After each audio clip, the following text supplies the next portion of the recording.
બરાબર તો પહેલા તો લખીએ સરકાર સરકારના મુખ્ય 3 અંગો છે કેટલા અંગો સરકારના પહેલા અંગોમાં શું આવે ધારાસભા કારોબારી બીજામાં આવે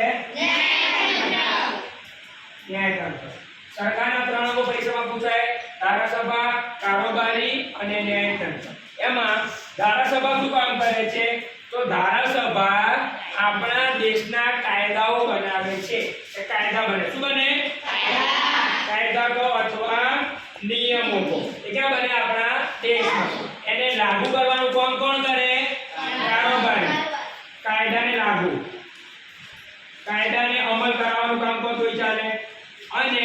ન્યાયતંત્ર એટલે કે આપણે જે કોર્ટ કહીએ ને કોર્ટ બરાબર ને જેને આપણે કહીએ કે કઈ કહેવાય સુપ્રીમ કોર્ટ પછી આવે આપણી વડી અદાલત ક્યાં આવેલી ગુજરાતની અમદાવાદ વડી અદાલત પછી જિલ્લા અદાલત આ બધાનો સમાવેશ ન્યાયતંત્રમાં થાય છે આપણા દેશના કાયદા ક્યાં બને તો કાયદા યાદ રાખજો આપણા દેશના કાયદા સંસદમાં બને ને સંસદ બે વસ્તુઓથી બને એક છે લોકસભા અને બીજી છે રાજ્યસભા કઈ છે રાજ્યસભા તમને પરીક્ષામાં પૂછાય કે લોકસભામાં સભ્ય કેટલા યાદ રાખજો લોકસભામાં 545 સભ્ય છે અને રાજ્યસભામાં 250 સભ્ય છે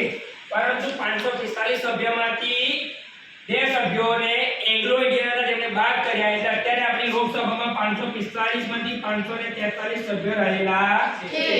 બરાબર ને 250 માંથી 12 સભ્યોની નિમણૂક રાજ્યસભામાં રાષ્ટ્રપતિ દ્વારા થાય છે એટલે કે 208 સભ્યો ચૂંટાઈને આવે છે જ્યારે 12 સભ્યો આપણે આપણા રાષ્ટ્રપતિ દ્વારા મૂકવામાં આવે છે કારોબારી કાયદાનો અમલ કરાવવાનું કામ કરે છે અને જો કોઈ કાયદાનો અમલ ના કરે તો ન્યાયતંત્ર દ્વારા એમને સજા કરવામાં આવે છે જેમ કે સુપ્રીમ કોર્ટ આપણી દિલ્હીમાં આવેલી વડી અદાલત આપણા ગુજરાત લેવલે હોય આપણે જિલ્લાની આણંદમાં આવેલી છે અને એના કરતા નીચે તાલુકા લેવલની આપણા ખંભાતમાં અદાલત આવેલી છે ઓકે